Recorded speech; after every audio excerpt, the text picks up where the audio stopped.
सुप्रभात छात्रों। आज हम कक्षा 7 की हिंदी की पाठ्य पुस्तक वसंत भाग 2 से लेखक यतीश अग्रवाल द्वारा लिखित रक्त और हमारा शरीर निबंध के बारे में चर्चा करेंगे। पाठ क्रमांक 6, रक्त और हमारा शरीर। दिव्या अनिल की छोटी बहन है।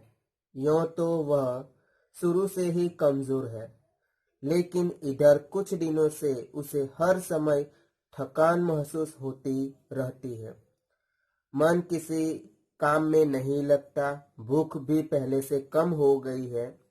अस्पताल में उसे डॉक्टर ने देखा तो कहा, लगता है दिव्या के शरीर में रक्त की कमी हो गई है, जांच कराकर देखते हैं। यह कहकर उन्होंने दिव्या को रक्त की जांच के लिए पास के एक कमरे में भेज दिया। वहां अनिल को अपनी ही जान पहचान की डॉक्टर दीदी दिखाई दी। दिव्या जो है वो अनिल की छोटी बहन है। यूं तो शुरुआत से ही वो थोड़ी कमजोर थी, लेकिन इधर कुछ दिनों से उसे हर समय यानी हर वक्त थकान का एहसास होता रहता था और उसका मन किसी काम में नहीं लगता था और उसको पहले से कम भूख भी कम लग रही थी, यानी उसकी भूख कम हो गई थी। इसलिए उसे अनिल डॉक्टर को दिखाने के लिए अस्पताल ले गया। तो डॉक्टर ने देखा तो कहा कि लगता है कि दिव्या के शरीर में रक्त की यानी खून की कमी हो गई है। जांच कराकर यानी जो खून उसका खून है उसकी जांच कराकर देखते हैं। ऐसा कहकर डॉक्टर साहब ने दिव्या को रक्त की जांच के लिए पास के एक कमरे में भेज दिया। अनिल दिव्या को वहां ले जाता है तो अनिल को अपनी ही जान पहचान डॉक्टर दीदी वहां दिखाई देती है। डॉक्टर दीदी ने कहा, कहो अनिल, कैसे आना हुआ? अनिल ने बताया कि डॉक्टर ने दिव्या को खून की जांच के लिए आपके पास भेजा है। इतना सुनते ही डॉक्टर दीदी ने दिव्या की उंगली से रक्त की कुछ बूंदें एक छोटी सी शीशी में डाल दी और स्लाइड पर लगा दी। फिर अनिल से बोली, अनिल, तुम कल अस्पताल से रिपोर्ट ले जाना। अगले दिन अस्पताल पहुंचकर अनिल ने डॉक्टर दीदी के कमरे के दरवाजे पर दस्तक दी। भीतर से आवाज आई, आ जाओ। अनिल ने कमरे में प्रवेश किया तो पाया डॉक्टर दीदी सूक्ष्मदर्शी द्वारा एक स्लाइड की जांच कर रही थी। दीदी के इशारे से वह पास रखी एक कुर्सी पर बैठ गया। स्लाइड की जांच पूरी होने पर डॉक्टर दीदी ने साबुन से हाथ धोए और तौलिए से पोंछती हुई बोली, अनिल, दिव्या को एनीमिया है। चिंता की बात नहीं, कुछ दिन दवा लेगी तो ठीक हो जाएगी। डॉक्टर दीदी ने अनिल से कहा, कहो अनिल, कैसे आना हुआ? तब अनिल ने बताया कि डॉक्टर ने दिव्या को खून की यानी उसके रक्त की जांच करने के लिए आपके पास भेजा है, ऐसा अनिल ने प्रत्युत्तर दिया। इतना सुनते ही डॉक्टर दीदी ने दिव्या की जो उंगली थी उससे रक्त की कुछ बूंदें एक छोटी सी शीशी में डाल दी और स्लाइड पर लगा दी और बाद में अनिल से बोली कि अनिल, तुम कल अस्पताल से रिपोर्ट ले जाना। अगले दिन अनिल अस्पताल पहुंचकर डॉक्टर दीदी के कमरे के दरवाजे पर दस्तक देता है, मतलब खटखटाता है। तब अंदर से आवाज आई, आ जाओ अनिल, आ जाओ, ऐसी आवाज आती है अंदर से। अनिल ने कमरे में प्रवेश किया। उसने पाया कि डॉक्टर दीदी एक सूक्ष्मदर्शी यंत्र द्वारा एक स्लाइड की जांच कर रही थी। दीदी के इशारे से वह पास की कुर्सी पर बैठ जाता है और स्लाइड की जांच पूरी होने के बाद डॉक्टर दीदी ने अपने हाथ साबुन से धोए और ट्रॉली से पोंछते हुए कहती है अनिल से कि अनिल, दिव्या को एनीमिया है। चिंता की कोई बात नहीं है, कुछ दिन दवा लेगी तो वो ठीक हो जाएगी। अनिल के मन में जिज्ञासा हुई। वह बोला, दीदी एक सवाल पूछूं? हाँ हाँ, क्यों नहीं, डॉक्टर दीदी ने कहा। एनीमिया से आपका क्या मतलब है दीदी? उसने पूछा। यानी जैसे ही डॉक्टर दीदी ने कहा कि चिंता की कोई बात नहीं है, दिव्या को एनीमिया है, चिंता की कोई बात नहीं, कुछ दिन दवा लेगी तो वो अच्छी हो जाएगी, तभी अनिल के मन में एनीमिया का नाम सुनकर उसके मन में कुछ जानने की इच्छा जगती है, उसको जिज्ञासा होती है और वो बोलता है कि दीदी मैं एक सवाल पूछूं? तभी डॉक्टर दीदी कहती है हाँ हाँ, क्यों नहीं। तभी अनिल जो है वो प्रश्न पूछता है कि एनीमिया से आपका क्या मतलब है दीदी?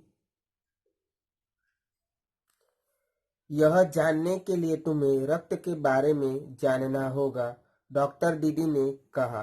फिर बोली, अनिल, देखने में रक्त लाल द्रव के समान दिखता है, किंतु ये सूक्ष्मदर्शी द्वारा देखे तो यह भानुमति के पिटारे से कम नहीं है। नहीं, मोटे तौर पर इसके दो भाग होते हैं।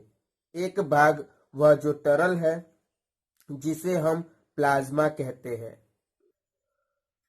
अनिल के प्रश्न पूछने पर डॉक्टर दीदी ने कहा कि यह जानने के लिए तुम्हें रक्त के बारे में जानना होगा।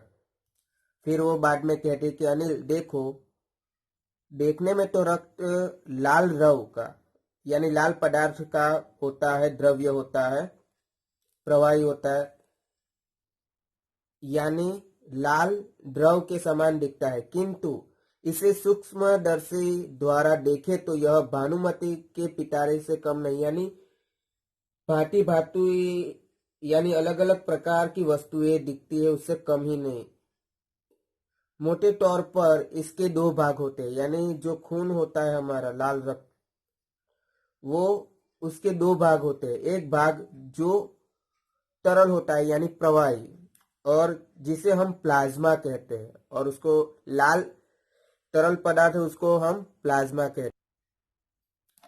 दूसरा वह जिसमें छोटे बड़े कई तरह के कण होते हैं, कुछ लाल, कुछ सफेद और कुछ ऐसे जिनका कोई रंग नहीं, जिन्हें बिंबाणु यानी प्लेटलेट कण कहते हैं। ये कण प्लाज्मा में तैरते रहते हैं। इतना कहकर डॉक्टर दीदी ने सूक्ष्मदर्शी के नीचे एक स्लाइड लगाई, उसे फोकस किया और बोली, देखो अनिल, सूक्ष्मदर्शी द्वारा जो कण तुम्हें दिखाई दे रहे हैं, ये है लाल रक्त कण। लाल रक्त का जो दूसरा भाग होता है, जिसमें छोटे बड़े कई कण होते हैं, कुछ लाल तो कुछ सफेद और कुछ ऐसे जिनका कोई रंग ही नहीं होता, जिन्हें बिंबाणु यानी प्लेटलेट कण कहते हैं। ये कण प्लाज्मा जो होता है उसमें तैरते रहते हैं। इतना कहकर डॉक्टर दीदी ने सूक्ष्मदर्शी के नीचे एक स्लाइड लगाई और उसे फोकस किया और बोली, और उन्होंने कहा कि देखो अनिल, सूक्ष्मदर्शी द्वारा जो कण तुम्हें दिखाई दे रहा है, यही है लाल रक्त कण। स्लाइड देख मानो आश्चर्य से उछल पड़ा था अनिल। रक्त की एक बूंद में इतने सारे कण, इसकी तो वह कल्पना भी नहीं कर सकता था। वह बोला, इन्हें देखकर तो ऐसा लग रहा है मानो बहुत सी छोटी छोटी बालूशाही रख दी गई हो। हाँ, दीदी बोली, लाल कण बनावट में बालूशाही की तरह ही होते हैं, गोल और दोनों तरफ अवतल यानी बीच में दबे हुए। रक्त की एक बूंद में इनकी संख्या लाखों में होती है। सूक्ष्मदर्शी के नीचे स्लाइड देखकर मानो आश्चर्यचकित होकर यानी अचरज में अनिल जैसे उछल पड़ा था और रक्त की एक बूंद में इतने सारे कण, इसकी तो वो कल्पना भी नहीं कर सकता था, यानी उसके बारे में सोच भी नहीं सकता था। और बोला कि इन्हें देखकर तो ऐसा लग रहा है मानो कि बहुत सी छोटी छोटी बालूशाही रख दी गई। मतलब बालूशाही मतलब एक प्रकार की मिठाई। तभी जो डॉक्टर दीदी है वो कहती है, हाँ दीदी बोली, यानी डॉक्टर दीदी बोली, हाँ लाल कण बनावट में बालूशाही की तरह ही होते हैं। मतलब जो हमारे रक्त में यानी खून में लाल कण होते हैं उसकी बनावट बालूशाही की तरह ही होती है। देखने में गोल और दोनों तरफ अवतल यानी बीच में दबे हुए होते हैं। और रक्त की एक बूंद में इनकी यानी ये जो लाल कण है उनकी संख्या लाखों में होती है। यदि हम 1 मिलीलीटर रक्त ले तो उसमें हमें 40 से 55 लाख कण मिलेंगे। इनके कारण ही हमें रक्त लाल रंग का नजर आता है। ये कण शरीर के लिए दिन रात काम करते हैं। सांस लेने पर साफ हवा से जो ऑक्सीजन तुम प्राप्त करते हो उसे शरीर के हर हिस्से में पहुंचाने का काम इन कणों का ही है। इनका जीवन काल लगभग 4 महीने होता है। 4 महीने के होते होते ये नष्ट हो जाते हैं, लेकिन एक साथ नहीं, धीरे धीरे। कुछ आज, कुछ कल, कुछ उससे अगले दिन। यानी दीदी आगे बताती है कि यदि हम 1 मिलीलीटर रक्त ले तो उसमें हमें 40 से 55 लाख कण मिलेंगे और इनके कारण ही हमें जो रक्त है, खून है, वो लाल रंग का नजर आता है। और ये कण जो है वो शरीर के लिए दिन रात काम करते हैं, यानी 24 घंटे बिना रुके काम करते हैं। सांस लेने पर जो स्वच्छ हवा, साफ हवा से जो हमें ऑक्सीजन प्राप्त होता है, हमें तुम्हें, उसे पूरे शरीर के हिस्सों में यानी शरीर के हर भागों में पहुंचाने का जो काम है, कार्य, ये कण का ही होता है, यानी लाल कणों का ही होता है। इनका जो जीवन काल है यानी उनका जो आयुष्य है, उनकी जो उम्र है, लगभग 4 महीने की होती है। और ये 4 महीने के होते होते धीरे धीरे नष्ट हो जाते हैं, मतलब खत्म हो जाते हैं। लेकिन एक साथ नहीं, धीरे धीरे खत्म होते हैं। कुछ आज, कुछ कल और कुछ उससे अगले दिन। तब तो कुछ ही महीनों में ये खत्म हो जाते होंगे, अनिल ने कहा। यह सुनकर डॉक्टर दीदी मुस्कुरा उठी, बोली, नहीं ऐसा नहीं होता। शरीर में हर समय नए कण बनते रहते हैं जो नष्ट कणों का स्थान ले लेते हैं। हड्डियों के बीच के भाग मज्जा में ऐसे बहुत से कारखाने होते हैं जो रक्त कणों के निर्माण कार्य में लगे रहते हैं। इनके लिए इन कारखानों को प्रोटीन, लौह तत्व और विटामिन रूपी कच्चे माल की जरूरत होती है। यह पौष्टिक आहार लेते हो, हरी सब्जी, फल, दूध, अंडा और गोश्त में ये तत्व उपयुक्त मात्रा में होते हैं। डॉक्टर दीदी ने जैसे ही बताया कि 4 महीने होते होते ये लाल जो कण होते हैं वो नष्ट हो जाते हैं, खत्म हो जाते हैं। लेकिन एक साथ नहीं, धीरे धीरे, कुछ आज, कुछ कल, कुछ उससे अगले दिन। तब अनिल कहता है कि तब तो कुछ महीनों में ये यानी ये जो लाल रक्त कण है वो खत्म हो जाते होंगे, अनिल ऐसा कहता है। यह सुनकर डॉक्टर दीदी जो है वो थोड़ा मुस्कुरा उठती है, यानी हंसकर बोली, थोड़ा हंसते हुए बोली कि नहीं ऐसा नहीं होता है। शरीर में हर समय यानी हर वक्त नए कण बनते ही रहते हैं। जो लाल कण खत्म हो जाते हैं, नष्ट हो जाते हैं, उसका स्थान, उसकी जगह लेते हैं। हमारी जो हड्डियां होती है शरीर में, उसके बीच के भाग मज्जा में ऐसे कई कारखाने होते हैं जो रक्त कणों के निर्माण का यानी नए रक्त कणों को बनाने का कार्य करते रहते हैं, उस निर्माण कार्य में लगे ही रहते हैं। इनके लिए इन कारखानों को प्रोटीन, लौह तत्व और विटामिन रूपी कच्चे माल की जरूरत होती है, आवश्यकता होती है। यह पौष्टिक आहार लेते हो हरी सब्जी, फल, दूध, अंडा और गोश्त में ये तत्व उपयुक्त यानी उचित मात्रा में होते हैं। यदि कोई व्यक्ति उचित आहार ग्रहण नहीं करता तो इन कारखानों को आवश्यकता अनुसार कच्चा माल नहीं मिल पाता। नतीजा यह होता है कि रक्त कण बन नहीं पाते, रक्त में इनकी कमी हो जाती है। लाल कणों की इसी कमी को एनीमिया कहते हैं।